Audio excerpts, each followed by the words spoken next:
Good evening and welcome to Legal Tech Live, episode 94. I'm your host, Nick Rishwain, and our guest tonight is Simone Spence of Don't Get Mad, Get Paid.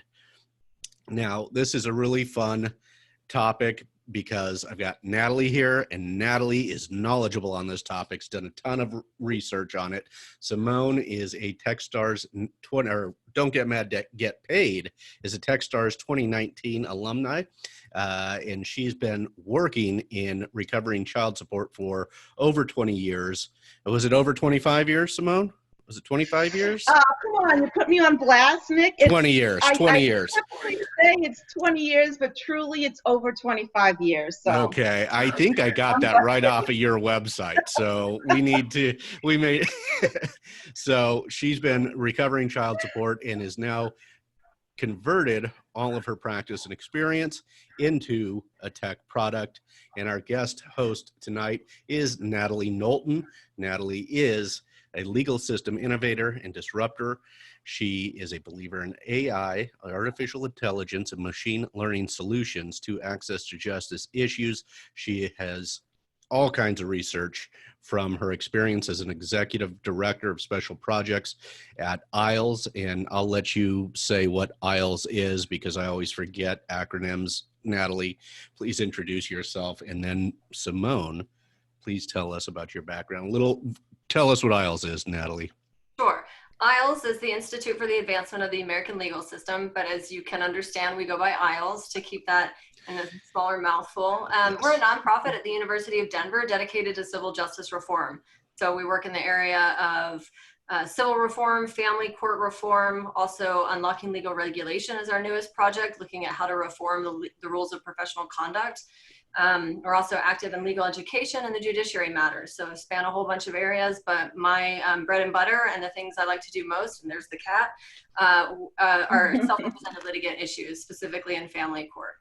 So what a perfect combination for this interview. Simone, tell us how this all began before you became Don't Get Mad, Get Paid. Yeah. Hey, Nick. Thank you for having me on tonight. Hey, Natalie. So happy to have this conversation with you tonight. I'm really excited to do it. I got into this business a long time ago when I literally became my own first client. I was a mom who had an ex-husband who didn't want to take care of his responsibility. To make a really long story short, I fell into a situation that a lot of moms fall into, and that is that I found out very quickly that there really are not many options for women in that particular situation when you have some back child support and somebody owes it to you and you can't collect it. So I went through a process, happy to share it with you if you're interested, but I went through a process of actually figuring out how to do this for myself. I was able to collect all of my back child support. Then I started doing this rogue kitchen table thing because I found out that most of the women that I came into contact with who had either been divorced or otherwise broken up from a relationship and had children, most of the women that I came into contact with had back child support that they couldn't collect. So instead of going to Chuck E. Cheese for play dates, I'd invite women over to my house. We would do child support paperwork. They would collect. Eventually, I started getting offers for speaking engagements. I wrote my first book back in 1998. I've written 3 now. And that is when the business actually started. I never started out and set out to become a consultant, a private child support consultant. But once my book hit the national shelves, the sales funnel literally just built itself. Women just started calling me out of the blue. I had weeks worth of work lined up. And so I just opened up shop. I hung a shingle. I called myself a private child support consultant. And I ran that business for over 20 years.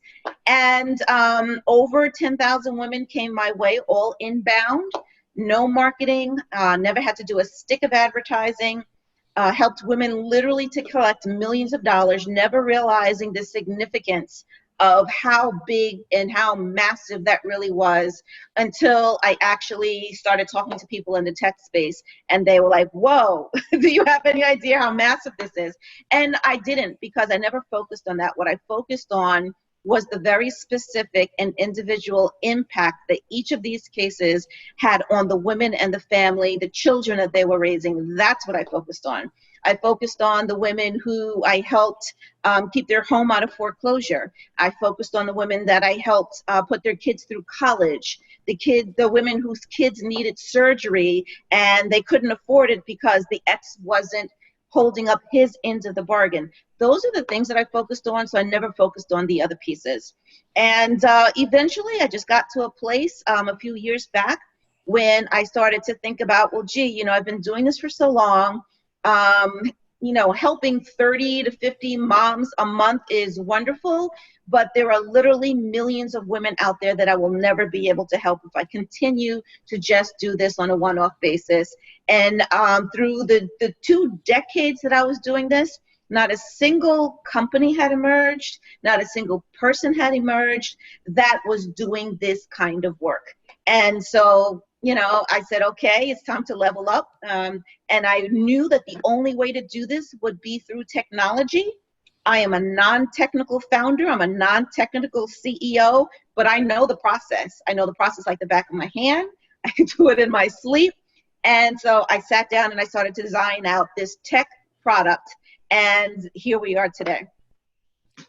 Fantastic. That is that non-technical founder, but you found, I'm assuming, a technical co-founder? I have no co-founder.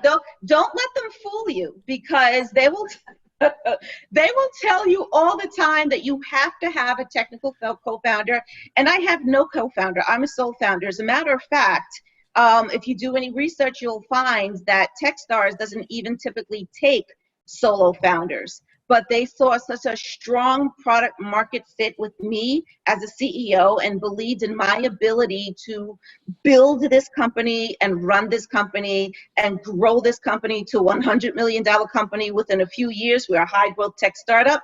They believed in us so much, believed in me and my vision so much, they brought me in as a solo founder. I'm a sole founder running this company. Obviously, I'm not building the tech. Obviously, we had to bring in tech folks.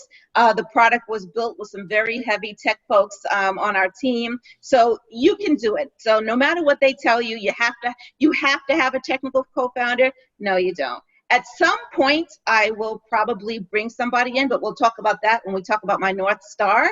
But right now, the company is growing and we're doing awesome things. Awesome. Natalie, hop on in. Sure. So we were talking before we launched publicly here about what a disappointment it is for many litigants, particularly self-represented litigants, when they get past that decree and they think, well, there's no enforcement options for me. I have to go do this myself. I don't understand it. Is there do you find that people come to you in frustration? Do they hear about you from a friend? How are they finding you, and how do they know that there is another option out there than just letting it go? Well, the women who are in this space, these, you know, they're not new. They're not green. They have been trying to collect for 3 years, 5 years, 7 years, 10 years.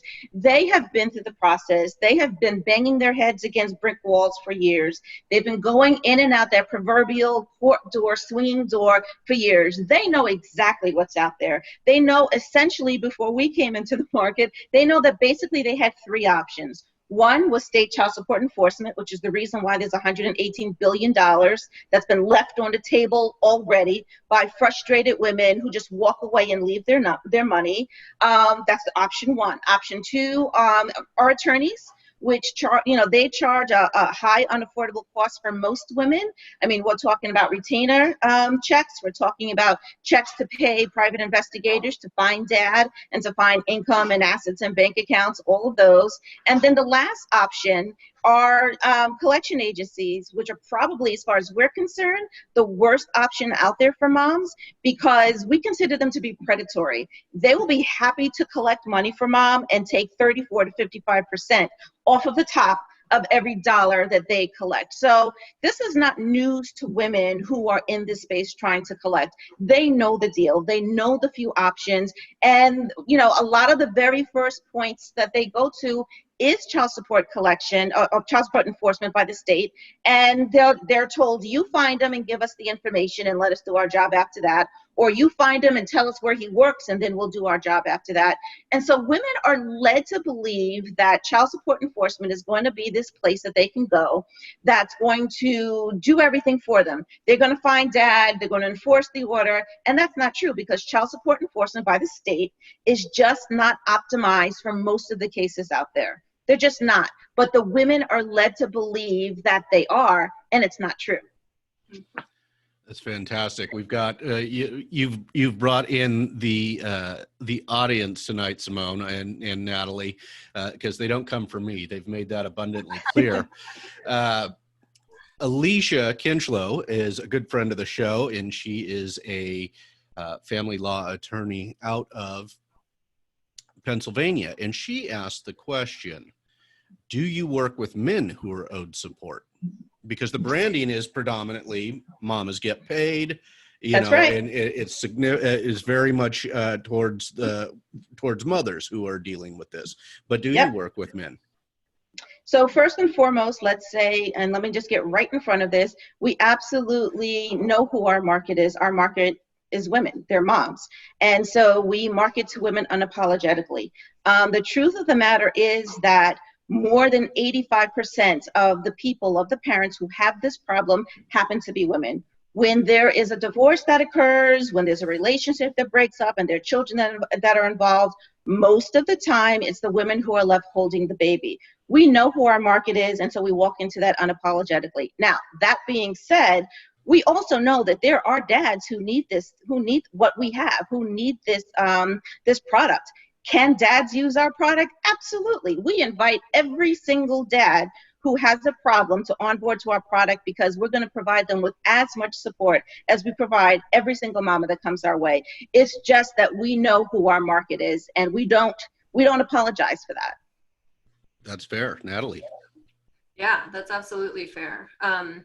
Is there any potential for partnerships or any thought about getting further into the funnel right after the decree coming, and maybe partnering with some of the folks out there like Hello Divorce or WeVorce that come through the pre-decree, post-decree funnel? Yeah, absolutely. So we're in our very early stages of customer acquisition. We have just begun to hit our growth path, and channel partnerships are absolutely something that we are starting to develop now. So we are looking at partnerships. Absolutely, it makes sense.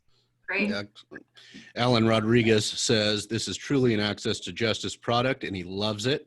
And Mitch Jackson, a friend of the show as well, asks, what states, Simone, what states is this available in? Is this nationwide, or are you focused on some specific states right now?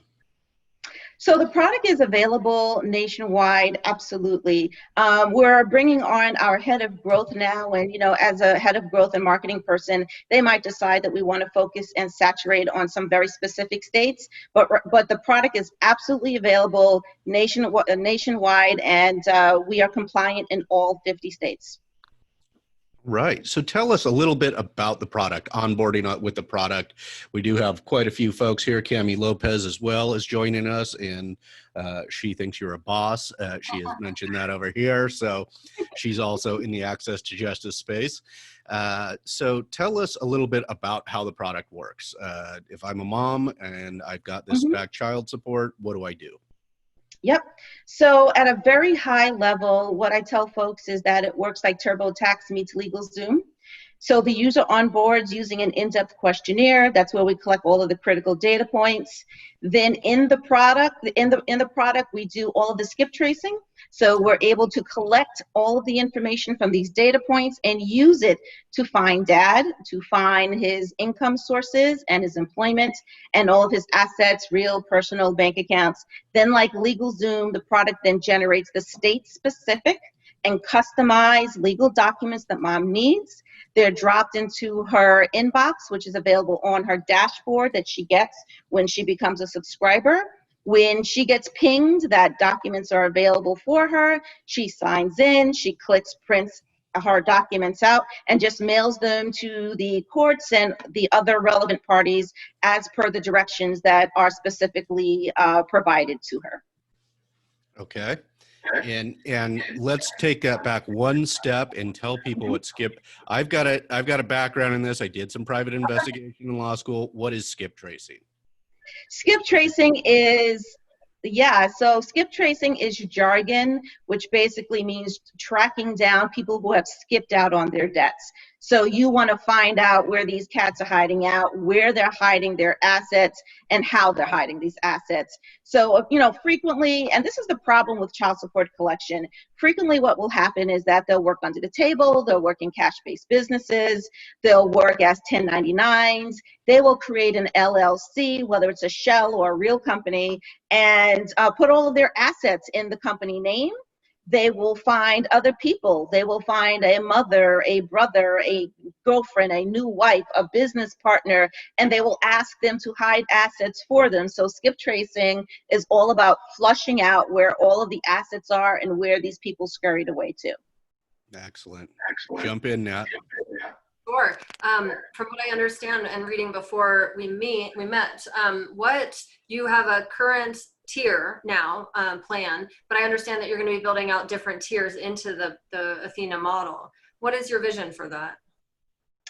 So in terms of the Athena model, what we have right now is a single tier, which allows mom to onboard to our product and get the full services in terms of, we will walk mom through the process from beginning to end, getting her the skip tracing so she can find dad because she doesn't know where he is, find out where his assets are, his money is, giving her the documents, telling her how to navigate the opaque court system step by step, drip by drip. But we also acknowledge that there are some moms who just have very specific niche things that they might need to uncover. And so then there will be a different level of Athena where mom can access different levels according to her specific needs. Great. Excellent. We have another family law attorney, Ashley Pepitone, asking, sorry if I missed it, do you work with child support services? Is it instead of a child support services claim? Is it an aid to help in contempt case? None of the above, all the above. She says she's late to the party and she apologizes. We could have ignored her, but she's just going to berate me anyway in the chat over here. So let's answer her question. Not a problem being late to the party. If she brought some snacks, come on in. Let's do this.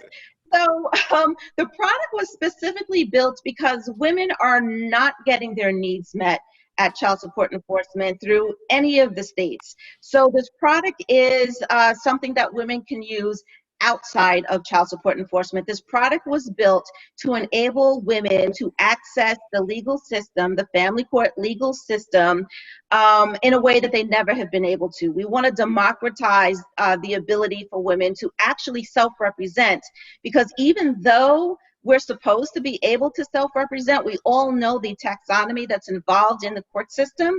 And what this product does basically is act as a translator between the layperson and all the taxonomy, just wiping that out and leveling the playing field. We definitely see our product as something that has a we have a narrative that's highly justice focused, and that's what the whole point of our program is. So no, we completely bypass child support enforcement. Excellent, I appreciate that. And she did have a follow-up question of, can you locate international deadbeats? So the short answer to that is it's possible. We do not have, and I know that this is possible because of my 20 years doing this as a consultant. I've done this numerous times. It's not built into the product in our V1, but we do intend to build this into our V2. So we will be able to launch that. It's not in the product today. Awesome, awesome. Go ahead, Natalie.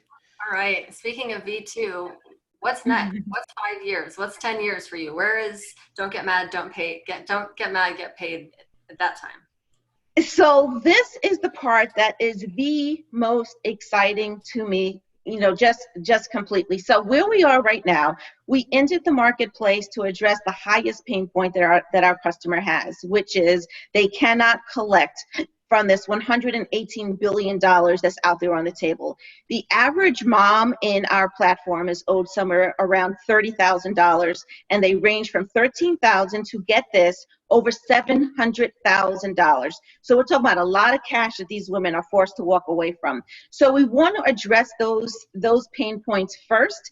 But the next step is that what we want to do is we know that the entire child support system is broken. It's not just a collection of child support.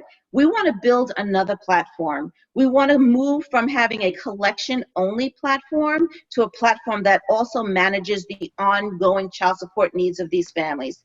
The entire system is broken. It's not working for mom. It's not working for dad. It's not working for payor, payee. We want to build something that's simple, streamlined, easy for everyone to navigate. So what that does for us as a company, that extends our lifetime value from $1,200 to $4,000, and it puts us in a place where the annual revenue for that model is $32 billion a year. So we're in a completely different playing field. We're a SaaS company now that makes us a fintech company, but most importantly, it enables us to then transition mom from our collection-only platform to payment processing and help moms to continue to manage all of their payments, and we would administer the program. Love that vision. Great That's vision. where we're going. Michael Whalen is here, and he said he had a question, but you just answered it. Ashley mentions that this is great for your company. She said that usually nobody can afford her firm when they're chasing child support, so she's sending people to you. Awesome. And that's exactly the point right there. We just touched on that a moment ago. Most attorneys charge fees that women just cannot afford. So either A, they couldn't afford the fee in the first place, or B, those who could have gone to an attorney, they've shot their attorney load, they have no more attorney money, and they're back to square one. Yeah, that's certain. And Mitch is saying they see this in civil judgments too, which was a conversation piece I had briefly on Twitter in preparation for this. Natalie, what have you got? So I just had a question that just totally went out of my mind as you were talking about civil judgments, but let's go back. Okay, so in the access to justice space, because you said attorneys, I just have to say that attorneys often oppose things that are meant to serve self-representative. You see it all the time, and I'm not meaning to just blanket bash attorneys, but you do come up with a lot of resistance. Do you have some of that? Who are some of the opponents? What have been the challenges, and who are you up against in terms of getting this vision going? So I agree with you wholeheartedly, and I just have, not that you asked this part of the question, but I just have to say, I think we all know that the resistance that we get most of the time from the legal community is not consumer protection, even though they try to bill it as that. They try. This is market protection that we're talking about. And so, we are building something here that is an access to justice platform. And so we're just plowing through all of that. Are we going to have more resistance? I'm absolutely certain that we will. We're prepared for that. In addition to, having come out of Techstars, the company is also currently in the Duke Law Tech Lab. So we have done that so that we can navigate this space a little bit better and create some inroads for ourselves. But we believe that we know exactly what we're up against. But then also let me say that, I think that the tides are turning a little bit. There has been a lot of chatter over the past few years in terms of, technology coming into the legal space innovation. And a lot of that, they've been talking about legal tech products and what we're doing and what's good and what they perceive as not so good. But what's really interesting that happened while all of this chatter has been going on, COVID happened. And in a very interesting way, we're going to be able to take advantage of COVID happening because of COVID and things shutting down and everyone wondering what the world is going to look like, in 6 months, in 3 years. What's happening is that there's a lot of conversation about, reg reform. How are we going to now start changing things and changing regulations so that people can even get to the courts or can get their calendars, get their cases calendared. And so as a result of that, there are a lot of things that are going on in the reg reform space that I think that we're going to be able to take advantage of. So in a very interesting way, as horrible as this pandemic is for everyone, we are going to be able to take a lot of advantage of that and actually build faster and plow through a lot of these legal issues that we're having with the community. Fantastic. It is a hope of all of ours Yeah. with COVID. And Cami Lopez says, great question, Natalie. Cami, as a former guest, you know that I require all the compliments. So let's remember that. Mitch asks, I missed something at the very beginning. What is Simone's background? Lawyer, motivated by a personal story. No bit. Can you just repeat that real quick? Because Mitch was late. Don't be late next time, Mitch. And Mitch, if you're going to be late, I said before, you need to bring snacks for everyone. True. But I'm happy to answer your question again. So Nick, I am not an attorney. I am a mom who went through this process over 20 years ago, figured my way out of the paper bag and collected all of my money and started helping other women just as a rogue kitchen table mom, from one pissed off mom to the next, collecting our cash. When I saw that there were so many women who had this problem, nearly every single woman that I came into contact with who had a child, who was raising a child as a result of a divorce or a relationship breaking up, nearly everyone had this problem. And then that's when I realized that there was something there. That's when that proverbial aha moment and light bulb appeared, and I just started helping women just at my kitchen table. Speaking engagements came, wrote my first book. I've now written 3, and I hung a shingle, and I did this work for over 20 years. And now here I am, having designed out a technology company and had my developers to develop it for me. I'm a non-technical founder of a legal tech company, and we are kicking butt and taking names. Fantastic. And I do want to get into, because I see that there is a little machine learning in your skip tracing, as I think I saw on the website. So I do want to get to that in a moment. And I know Natalie has interest in that topic as well. Yep.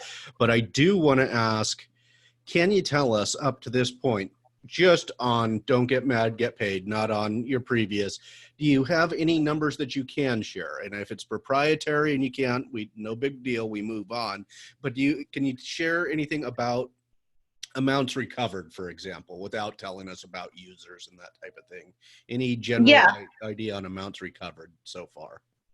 Yeah, so the product is early stage. We are just in market in October, so we're over our first 100 customers, but that's all that I can tell you right now. Okay. In terms, yeah. But what I will say is that you will start to hear some more about this, because we just had conversations with our PR people this week, and they want to be the one to blow these numbers. Okay, excellent. Go ahead, Natalie. Okay, so I have a question, but before, you mentioned that you've authored several books. If you could recommend one of those to the viewers, what would it be? What's the title and where can they find it? You're going to love this. It's Deadbeat versus Dead Broke. Awesome. Now, the reason why I named the book Deadbeat versus Dead Broke is because, what we want to be very clear about is that the parents that we're looking for are the parents who are deadbeats and not those who are dead broke. There's a very big difference between parents who have an inability to pay versus those parents who have an unwillingness to pay. And the parents that we are looking for are parents who have an unwillingness to pay. So Deadbeat versus Dead Broke. Awesome. So all of you go check that out. So my question is, you have such an incredible background and such passion that has pushed this access to justice startup forward. So many people are so angry and frustrated in this space because so many injustices are happening every day. And I'm known for being publicly pissed off all the time. How do you get past that to actually getting things done? And what would you recommend for a founder in your position who's looking into the access justice space, the B2C, where often people don't want to go because they don't view it as profitable? What advice would you give? Well, I think you have to go where your passion lies. My passion is in the B2C space. I very easily could have built a different type of product. I very easily could have built something that was enterprise. And I was encouraged to build something that was enterprise because there were some folks who thought that we should be building something that we wanted to sell to attorneys and allow attorneys to use and license our product. But in the access to justice space, and we just had the conversation about how so many women cannot afford the benefits of an attorney once or twice or thrice. It was against my core values and principles as a person, and the core values that we have built into the company. So I think my advice to all founders is take what everyone has to tell you, evaluate it, but you have to make your own decision. And I think that most people are going to be happier. I think most people will build better product if you follow your heart and you follow your passion. It doesn't mean that at some point you can't pivot or include something else in your product down the line, but follow your passion, and then that's where the success comes. Awesome. We have had a couple of questions over here. Mike Whalen and Mitch Jackson have both asked, how are you reaching moms? What marketing channels are part of your plan? And Mitch added to that, are you using social to connect with clients? What platforms, etc.? So what is your marketing strategy here? Yeah, I will tell you just a little bit, but our early stage marketing is absolutely all over social. We know our market is in social. For anyone who is familiar with marketing metrics, I can tell you that we know our market is all over social. And to give you an idea of how insane it is and how saturated our market is in social, our cost per click is 7 cents. Wow. If you don't, yeah, it's crazy. That's insane. Impressive. Yeah. And that's because the pain point is so high with these people, and there's no place else for them to go. When they find a company that's speaking their language, they are very interested. And that's the thing, and that's the difference between me as a CEO versus anybody else who would try to get into this space, and my domain knowledge in this space. And the difference is that, most founders, when they're first starting out, they need to figure out their product market fit. Who am I going to sell this to? How is this going to work? We don't have to do that. I've been in this space for decades. We know who our market is. We know who our market is. We know the messaging that resonates with her. We know how to find her. We know where to find her. And no doubt our market is all over social. So we're starting in terms of social channels. We're saturating Facebook. So if anybody's on Facebook, you probably see us already. Follow us on Facebook at Mamas Get Paid, Twitter's Mamas Get Paid. We're on Insta, we're on LinkedIn. So yeah, we're all over social. Excellent. We have some very active communities in Facebook as well. So mamas are finding us a lot of times. We don't have to go and look for them. Fantastic. Can you tell us a little bit about the machine learning aspect of it? I understand you're not the technical but I think you seem to have a pretty good grasp on this, and you've worked with the developers. Yeah. So it's not that I can't share too much because I'm not in tune with what our product looks like. I mean, I designed out the product, so I know how this thing works. But what I can tell you a little bit, but I can't get you under the hood because obviously I can't. Sure. Let me say this. I will say that what most people don't realize or recognize or think about or want to think about, and that is that absolutely every single thing that we do is tracked. There's not a single thing that we do these days that's not tracked and put in some sort of database someplace. So to start with that concept, you can't buy a movie ticket or a plane ticket or groceries these days without every single transaction that you are participating in being tracked. We have methods where we can track dad when he's scrolling on social media. We use natural language processing. Essentially, our tool is so powerful. To give you an idea, we have the ability, if you provide us with a license plate tag, or we're able to find a license plate tag for dad as an example, we can trace dad's vehicle for the past 90 days and know exactly where he's been every minute of the day with that vehicle and provide photographic proof. So I can tell you, and that has all been built with machine learning and AI and lots of other goodies under the hood. Awesome. Natalie, you're up. At the very end of your product, of your user's journey through the product, you have theoretically provided for children, and you have any user that has gone through probably has a lot of really great stories about the before and after. Do users talk with you about that? Do you have stories about demonstrable changes in the lives of children from this? We do. And that's probably the most amazing thing ever. So we have two different types of moms, essentially. There are the moms who have been through a horrific process.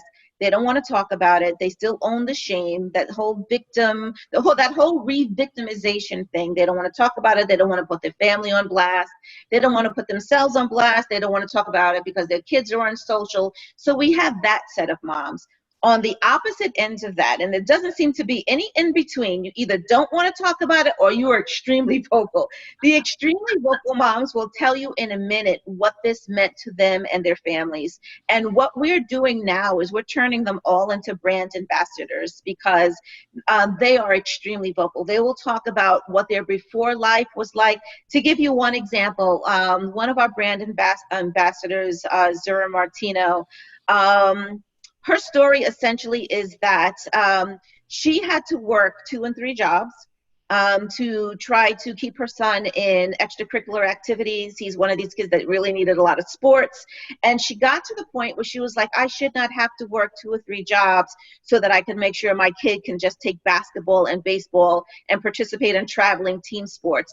And at one point, she just came to her breaking moment and she said, I can't do this anymore. All of these jobs are just going to kill me. And that's when she found us. And what she says now is that the $25,000 that she collected enabled her to not just stop working 2 and 3 jobs, work 1 job, put her son in all the extracurriculars that he needed, but then also she was able to save for him to go to college, which she says she never would have been able to do before.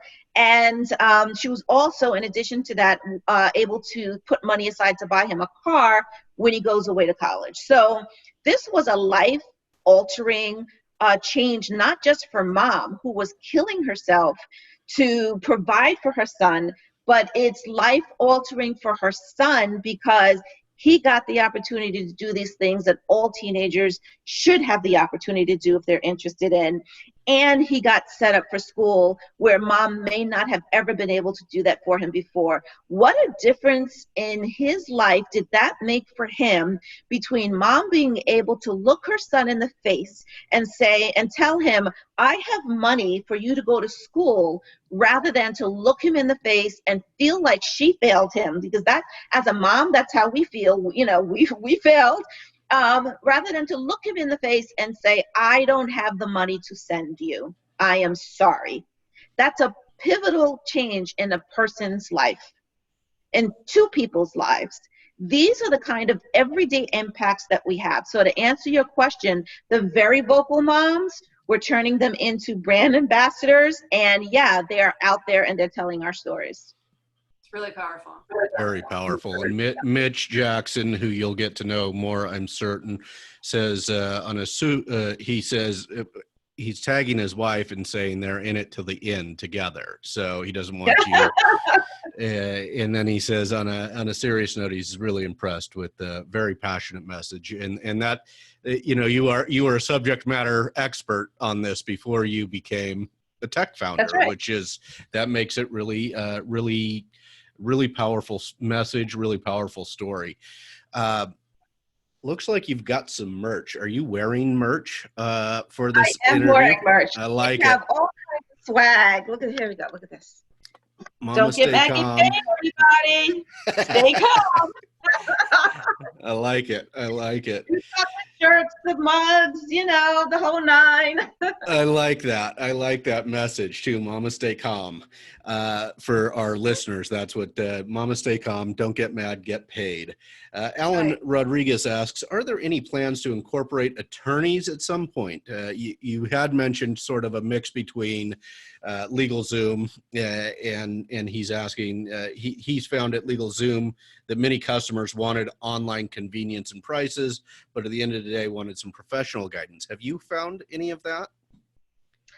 So what we know is this.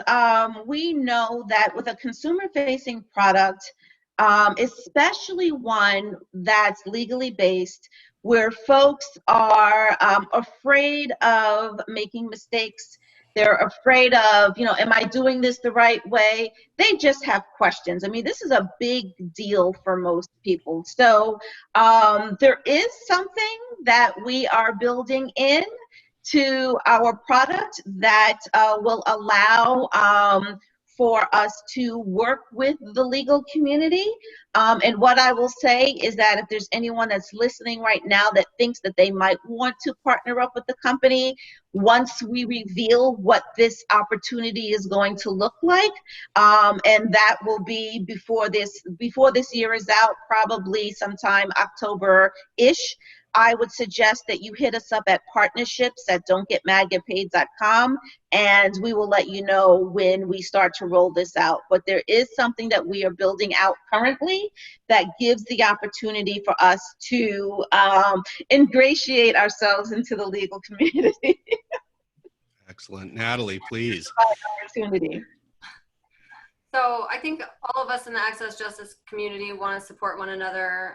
What can the legal community and the access to justice community, maybe two different things, what can they do to support you and the work you're doing?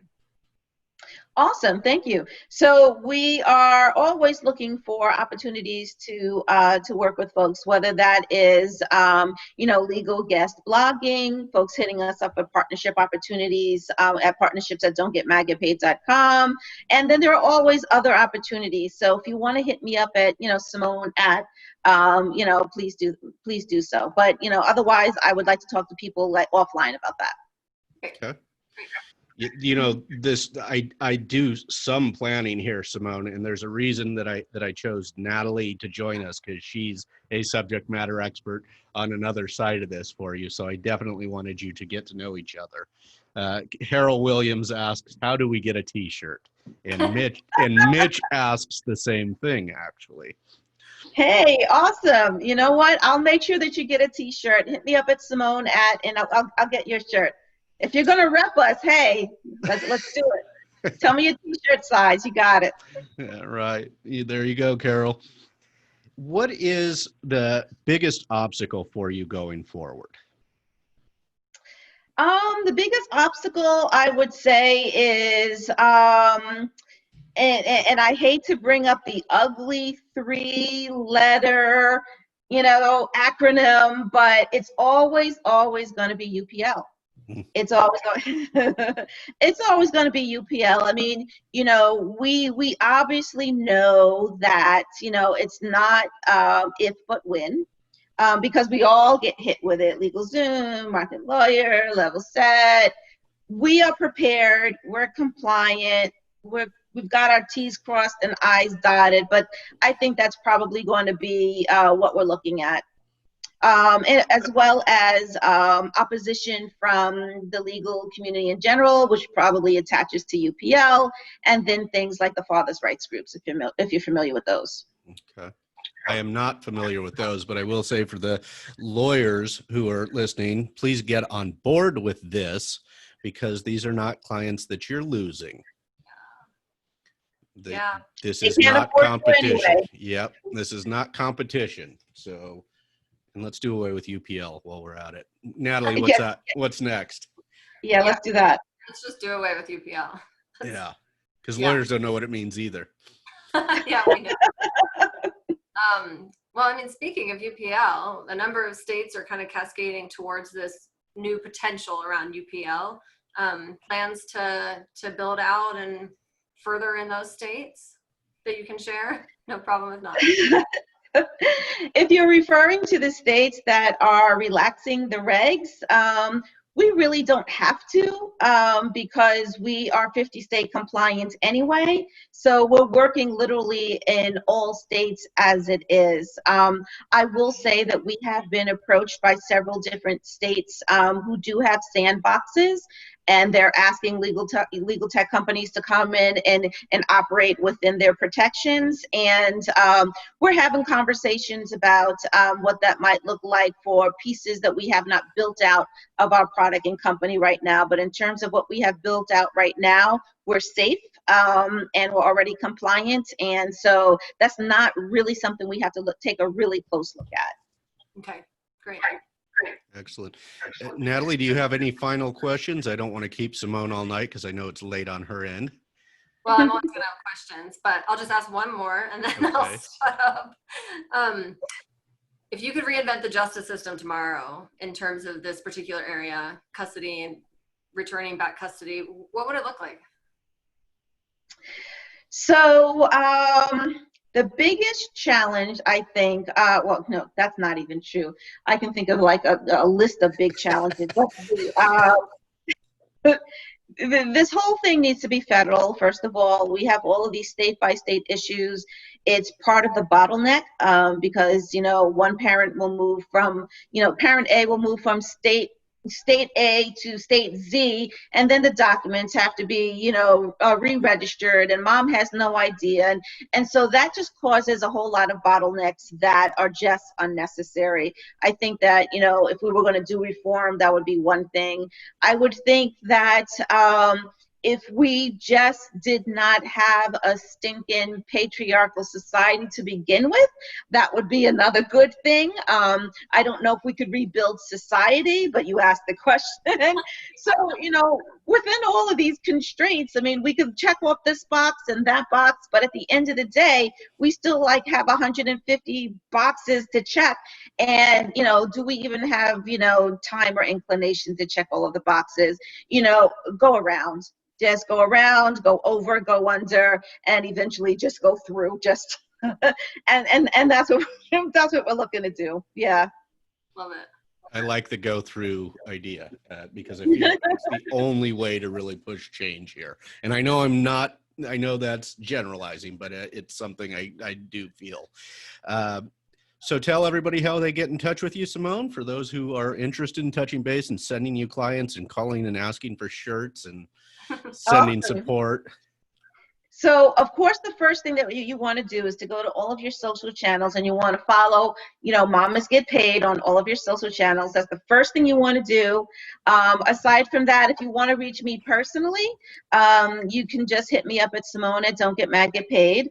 And if you have questions about our product, our customer success team is live, you know, nearly 10 hours a day. So you can find us at any time. Excellent. And Natalie, how do folks get in touch with you if they want to keep in touch? Well, you can get in touch with me on Twitter at NatalAlleyCat, which is not definitely easy to spell. And then you can reach me at natalie.knowlton at du.edu. And that's KNOWLTON. Excellent. And that's Natal Alleycat, right? Natal Alleycat. Yeah. So that's NatalAlleyCat. And Simone, you are also on Simone R. Spence on Twitter? On Twitter, correct. Yeah, yeah. Mm-hmm. So, and you can find them at Don't Get Mad, Get Paid. That's don'tgetmadgetpaid.com. Thank you, ladies, so much for being here tonight. Natalie, thanks for co-hosting. Simone, thanks for your great story. We appreciate you having you on, and don't disappear when we stop recording. Thank you all for those who watched and participated tonight. This is episode 94, Legal Tech Live, and we'll see you next week. Bye-bye. Bye.